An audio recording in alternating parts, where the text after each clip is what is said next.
Hello, this is AJ. Welcome to the next lesson. This one is called Leaders Make Mistakes, and it comes from a book called Leadership by Tom Peters. Tom Peters is one of my favorite business writers. The reason I like Tom Peters is that he's very passionate. He's not a boring business person. Most business books are boring, but not Tom Peters. His books are excellent and they are full of passionate, emotional language and words and emotional, passionate ideas about how to make business into something more, something special, not just greedy little people trying to get more money, but really trying to contribute and help people and do great things.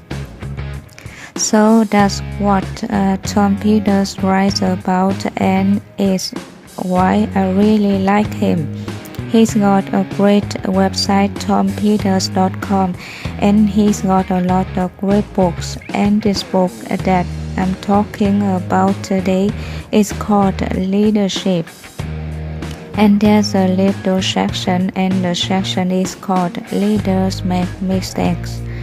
So I'm going to read this small section, and then I'll talk about it more. So here we go.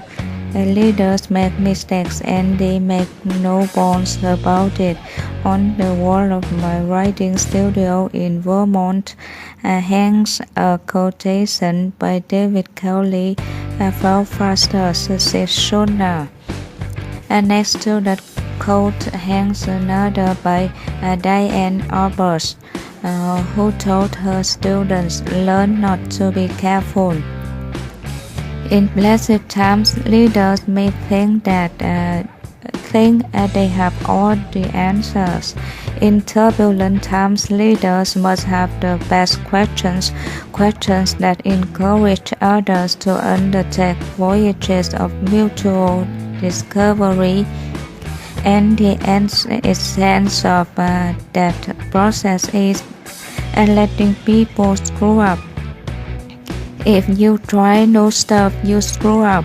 If you try a lot of new stuff, you screw up a lot. In fact, the best leaders make big mistakes. Mistakes are not enough. Big mistakes are mandatory. Or my all-time favorite PowerPoint slide is this: reward excellent failures, punish mediocre successes. And these tumultuous times bear for both initiatives. While thoughtless recklessness is not to be applauded, the word reckless must be examined carefully. Most people who changed the world, Martin Luther King, Galileo, and Picasso, they were indeed reckless but not thoughtless. The Martin Luther Kings of the world, the Galileos, the Picassos, the Churchills, the De Gaulles, they attempted to create an entirely new world against long odds. If that isn't reckless, I don't know what the word means. Okay, that's the end of this section. Passionate language from Tom Peters, as always. What's he saying? Well, quite simply, he's saying that you have to try new things. You have to take risks in your life, in business, and when you take risks, you will make mistakes. You will fail. Failure is mandatory.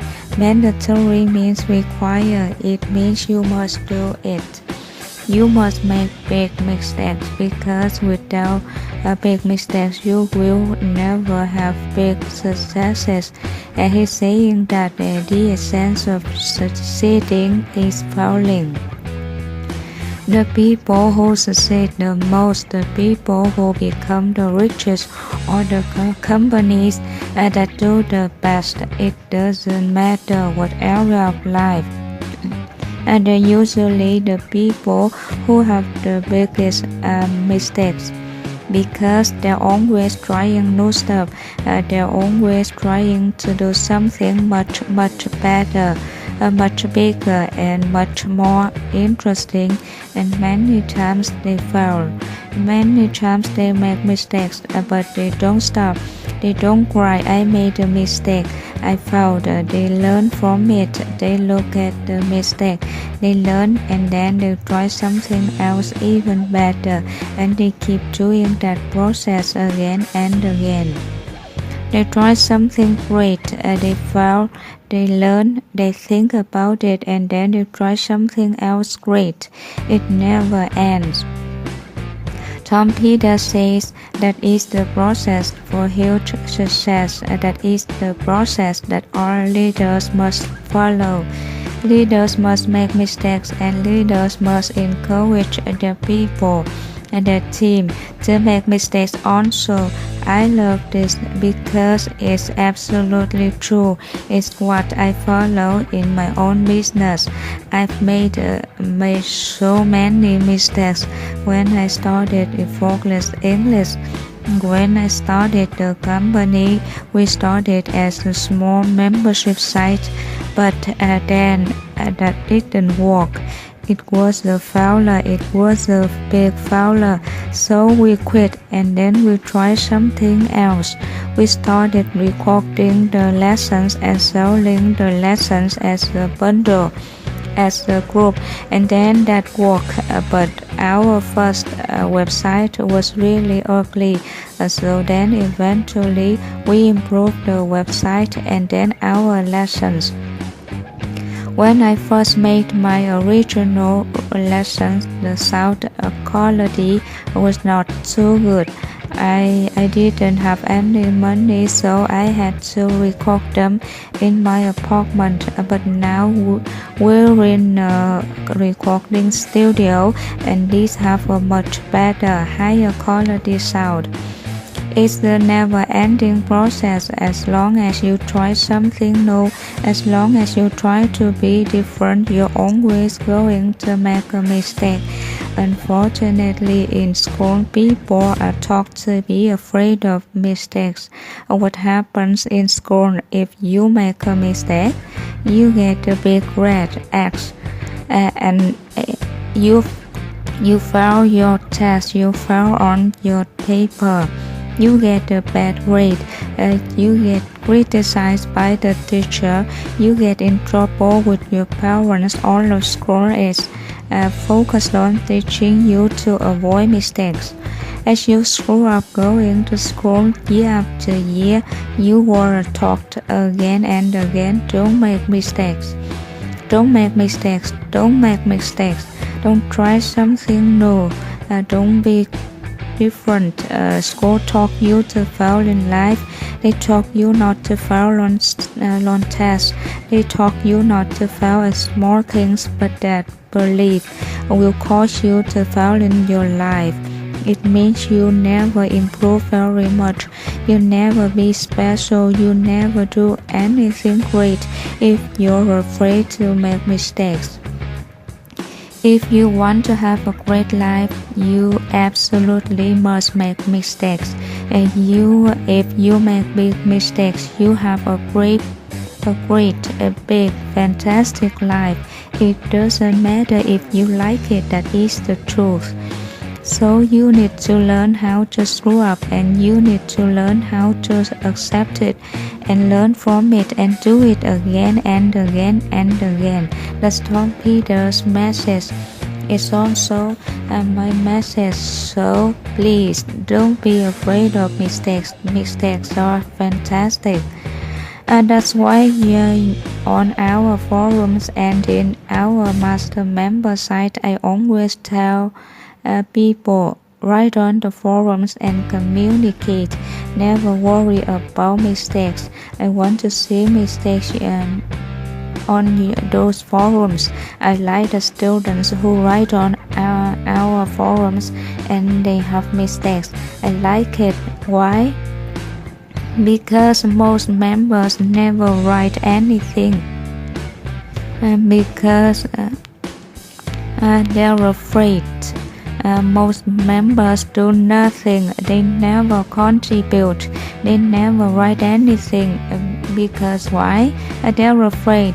They make a mistake, so they don't learn. They learn slowly because of fear. The people who are writing and making mistakes, they're the ones who learn faster. They're the best members. They're our master members. They're not afraid. They keep making mistakes again and again. They make a lot of mistakes when they write on the forums. Everyone can see their mistakes. They don't care. That's why they learn faster, and that's why they improve more quickly. That's why they are our best members. They are the ones that I really love. The ones who are not afraid to make mistakes. The ones who make those mistakes every day. And they just keep communicating. They keep on going. They never stop. They're the best students. And I try to follow this same philosophy myself in my business. And as a teacher, I always try new things.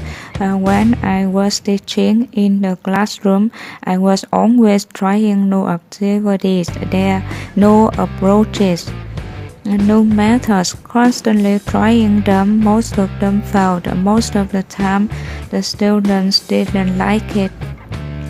All it was not effective. Did I stop? Did I cry? Oh no, I made a mistake. No, I did not. I learned and then I tried something else, and I tried something else. So this effortless English system we have now is the result of many mistakes in the past. And I hope and I plan that in the future the effortless English system will be even better, because I will continue to try new stuff. We're playing with video now. We have a master member site which uses video. That's something new. Some of the videos are going to be bad. I'm going to make mistakes. I will always continue to make mistakes, because I know that making mistakes is the key to growth. It's the key to improvement. It's the key to innovation, and it's the key to big success. And you need to learn that too. So this is my message to you. Do not be afraid. Get on the forums now, today, and write something, anything. Write about your life, write about what you like to do, write about music, write about movies. I don't care. Write about anything. Make mistakes. Make grammar mistakes. Make spelling mistakes. That's the way you will improve, and that's the way you will get stronger as an English speaker. If you do nothing, if you refuse to write, if you're afraid to make mistakes, you're going to learn slowly. So that's my challenges to you. Every day, at least every week, get on the forums and write something and make mistakes. Do not correct your mistakes. Don't worry about it. Don't look at a grammar book. You just write something in 5 minutes, 10 minutes, and boom, you hit enter. You publish it with the mistakes, and let everyone see the mistakes. That is my challenge to you. That is what you must do if you are serious. If you really want to improve as an English learner, if you really want to speak better and write better and understand better, that's what you must do. You must write on the forums every week, every day with mistakes. I hope you do that. If you do that, if you do it a lot, then you can become one of our master members. And master members, I email them personally, sometimes because they're my favorite members. They're the ones I really love, so I like to give my attention to them. If you do nothing, if you sit and you stay quiet, you're afraid to make a mistake. Well, you're just not going to learn very fast, so make you the season. I hope you decide to be strong, to be brave, and to make mistakes so you will improve very quickly. I will see you next time. Hello, welcome to the next lesson. This is AJ from effortlessenglishclub.com. Let's start our next lesson, The Attractor Factor. The Attractor Factor is the name of a book by Joe Vitale. Joe Vitale is an interesting man. He is an internet marketer and businessman. He's kind of a marketing expert, especially for internet marketing. But he also writes about very general topics about how to achieve your goals and how to reach your dreams in life. He's a very positive man. He has a lot of energy, a very interesting and creative guy. I really like him. I use some of his information and skills that he teaches. I use it for my own business, for my own internet marketing. He wrote this book, The Attractor Factor, as a more general book to help everybody get what they want in life. To help everybody achieve their dreams. The Attractor Factor is a quite simple book, a very simple idea, and yet it's very powerful. Joe believes that we attract things to our life, and how do we do that? With our thinking and our emotion. So, for example, if we always think very positive thoughts and we always have very strong positive emotions, he believes we will attract positive things and positive people into our life. On the other hand, if we think about negative things, problems all the time, and we're always feeling negative, frustrated, angry, sad, or depressed, then we will attract more negative stuff into our life. It's the basic idea of the Attractor Factor. And so he states very strongly and clearly that we have to be careful what we focus on, what we think about, and which feelings we feel during every day, because of course we want to bring positive things into our life, things and people and events. And so I'm going to read a little bit from the Attractor Factor, and then I'll talk more about it. Here we go. Most people I talk to every day know what they don't want. I don't want this backache. I don't want this headache. I don't want these bills. I don't want to struggle in my business. You know the list. You have one of your own. Unfortunately, that's where most of us stop. The nature of our conversations, the nature of our newspaper reporting, the nature of our radio and television shows, and our talk shows around us with ideas of what we don't want. It feels good to complain. We don't feel alone. We feel heard. We feel relieved. We feel understood.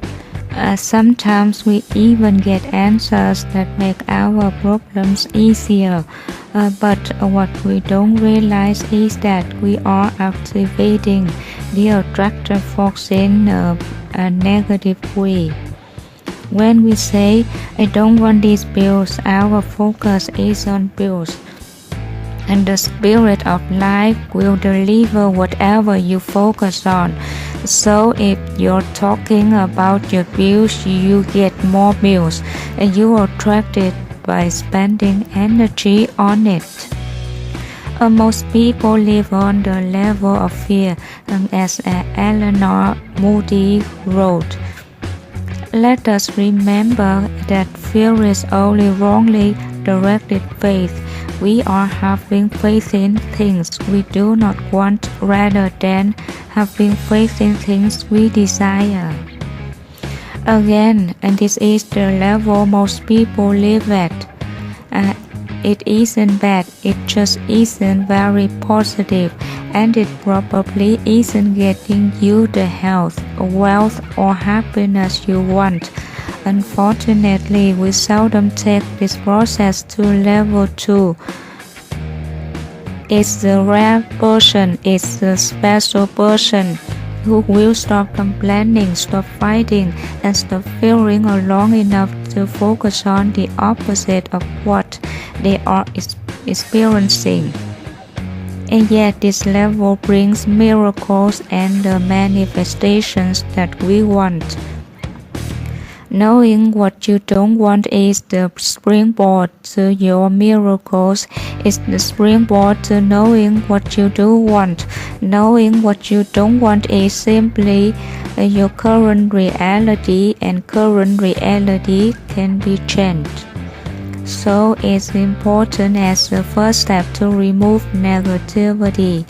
One way to protect yourself from the negative influences of the world is to abstain from them.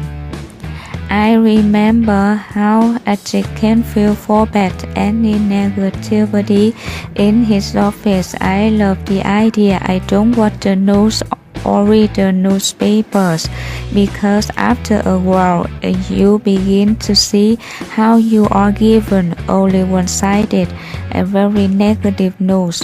None of the news is designed to help your well-being.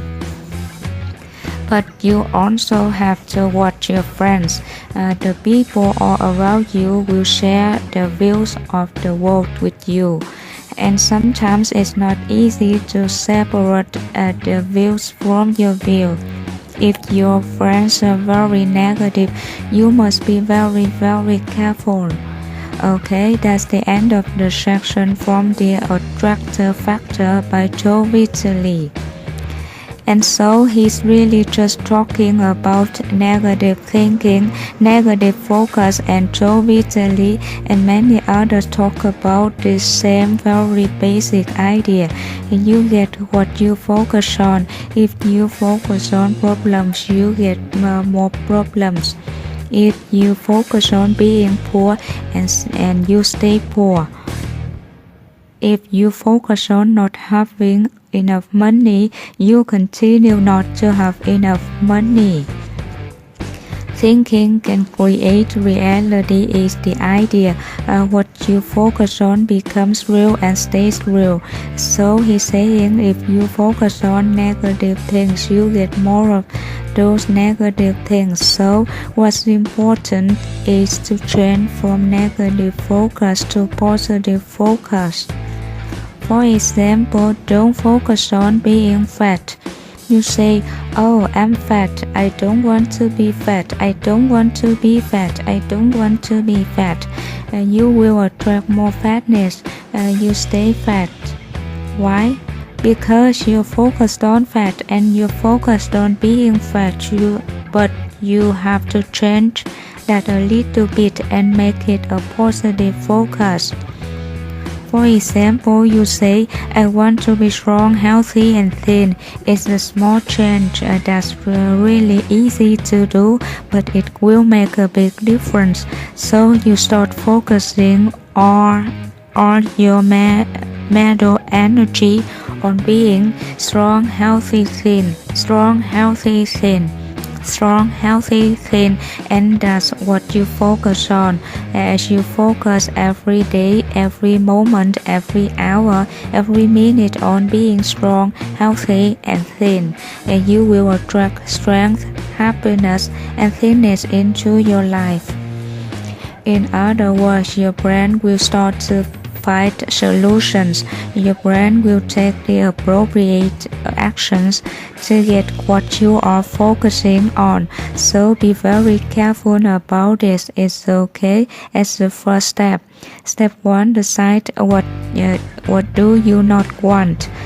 What are you sick of in your life? That's fine. You can say, I'm sick of being bad at English. I'm sick of being a terrible speaker. That's okay, and that's step 1. But you have to go to step 2. To level 2, and that is decide what you do want. What's the what the positive thing you want. That's what you have to focus on all the time. So you decide, I will speak excellent English in every minute, in every day, in every month, in every year. You focus on the positive thing. I will speak excellent English. I will speak excellent English. You don't think about the problems. You don't think about the mistakes. You don't think about the negative bad thing that you don't want. You focus on the positive thing that you do want. And it's easy to fall into the negative thinking. I do it too. With the business, sometimes our think on we will having problems. We don't have enough sales this week, and then I'm thinking all week, we don't have enough sales. We don't have enough sales. I don't have enough sales, and that's what I'm focusing on. What happens? We continue to have low sales. I have to, smack myself in the face and jump around. Do something to break my negative thinking and I focus then on the positive. We will have great sales this week. We will have great sales every month. Our sales are increasing, and I think about that again and again. I actually made a little picture and I put it on the wall with our sales goal. We will have this many sales every week. And I look at that and I remind myself of the positive goal, the positive thing, and so our business doesn't get better. I'm focused on solutions. I'm focused on the positive, not just complaining. So that's the basic idea. Very, very simple, but it can make a very big change in your life if you do it constantly all the time. So good luck. Please do this. Take your negative complaining beliefs and ideas and statements and change them into positive statements. What you do want, and then every day focus on those things that you do want. You will bring those things to you just by focusing on them. You don't have to do anything else. Just by focusing on them every day, all the time, they will come to you.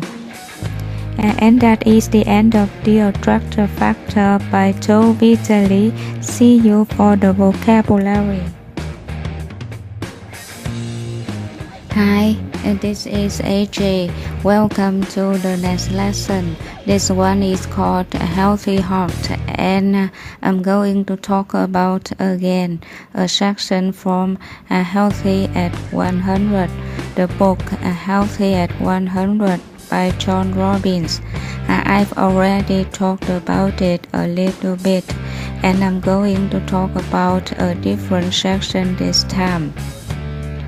And in this section, John Robbins talks about another factor that contributes to a long and healthy life. And now, before we talked about diet and what you eat and how that can really affect your health, your longevity, meaning how long you live, how strong you are, everything. Well, there's another very important factor other than diet, Diet is very important, but another important factor that John Robbins found when he studied all these people who were 100 years old or more, and they were still strong and still healthy. Well, he found something else. So a kind of vegan diet that was number one. But the next thing he found was these people have strong social ties. They have rich social lives.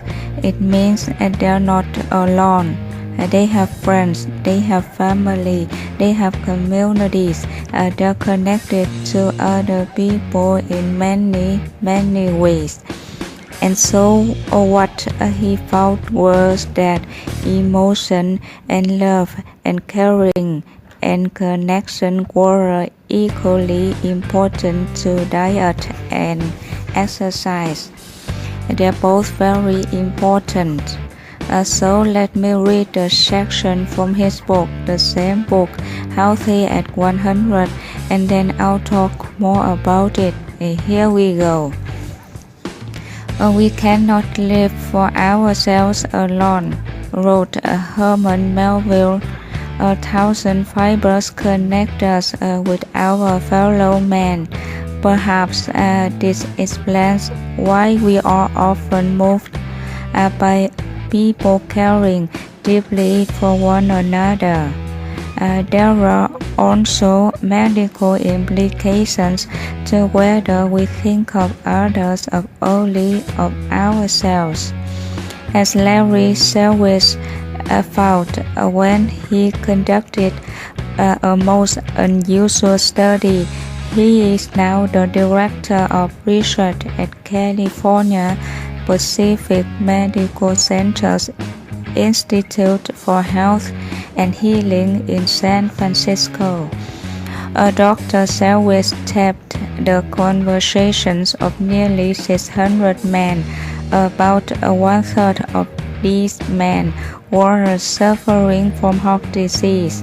The rest were healthy. Listening to the tapes, he counted how often each man used the words I, me, and mine. Comparing his results with the frequency of heart disease, he found that the men who used the first person pronouns the most often had the highest risk of heart trouble.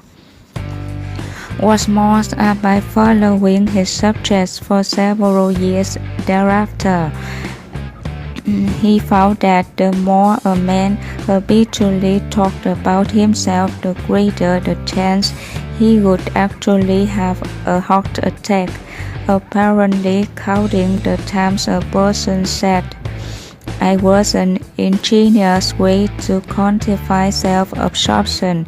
It seems that the less you open your heart to others, the more your heart suffers." Dr. Selwich counsels, listen with regard when others talk. Give your time and energy to others. Let others have their way. Do things for reasons other than furthering your own needs. This is sound medical advice, and it speaks also to our spiritual and emotional needs. Many religions have taught that being trapped in the illusion of separateness is the source of much of our suffering. Modern Western society, of course, has become highly competitive. You see it perhaps most conspicuously in sports. Winning is not the most important thing, said the famous football coach Vince Lombardi. It's everything. Another coach said, show me a good loser and I'll show you a loser. I'm sure these coaches were trying to urge their players on to greater effort and to motivate them. But when we become hyper competitive, we may lose touch with honor, decency, and sportsmanship, and we almost always lose touch with each other. So this is quite interesting. That's a nice little section from John Robbins' book. So he's talking about the medical effects of being totally selfish or too competitive. So very competitive people, very selfish people who only think about themselves, they have a much higher rate of heart attacks. They live short-term lives. They're less healthy. Interesting. So the opposite is also true. People who care more about other people, who think about other people, who are connected to other people, who are more grateful and loving, they live longer and they're healthier and stronger. Pretty amazing. So maybe we should think about this and start applying this to our own lives. I know I have found this to be true in my life as well. As I have developed Effortless English, the company, I've had the opportunity to connect with more people. And in the beginning, I'll be honest, in the beginning, I was more focused on myself because I hated working these terrible jobs and I wanted to be free. I wanted to be free from jobs. I wanted to be free from bullshit. I wanted to be free from working other people's schedules. So I was really focused on my needs. And those needs were important. And I'm happy that I started the company and I'm happy that I solved those problems. I'm happy that I now am my own boss and that I have satisfied my own needs. Certainly that has given me happiness. But what has given me more happiness lately is that I have changed my focus because now I have met my individual needs. I'm fine. I have plenty of money. I am free. I am my own boss. I have, lots of opportunities in my life. It's great. But once that happened, I started to focus on other people because now what motivates me is connecting with other people, helping other students. I want to excite my students. I want to excite the members of the Effortless English Club. I want you to be happier. I want you to find your dreams or remember them and achieve them. I want you to meet all of your needs. I want you to be happier, healthier, more successful. The more I think about other people, the more I think about helping my friends, helping my family, helping you, the happier I become. I get more and more and more energy in my life. So when I was only thinking about myself and growing my business for myself, sure, that was motivating.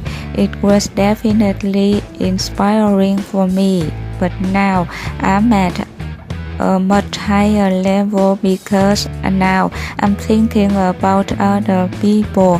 And now I'm connecting to other people, and it's such an incredible boost of energy.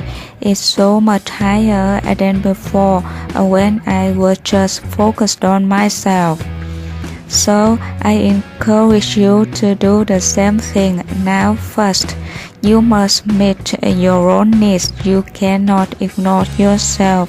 If you just try to please other people, just help other people, and you ignore yourself, then you feel empty and you won't feel energized. and you won't feel healthier, and you won't feel stronger. So absolutely, you must take care of yourself. You must meet your own individual needs, certainly. That will give you the power and the energy then to be generous, to start thinking about other people. But that's the next step, and that's what you must do if you want to be healthy and strong and live to be 100 years old and feel great, or if you just want to be healthy and happy right now.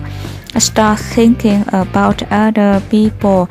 How can you contribute to other people also? How can you make yourself happy and yourself successful, and at the same time help other people be happier, help other people be more successful? The reason I'm so excited as a teacher is because I love to see my students succeed. It gives me amazing energy to see that.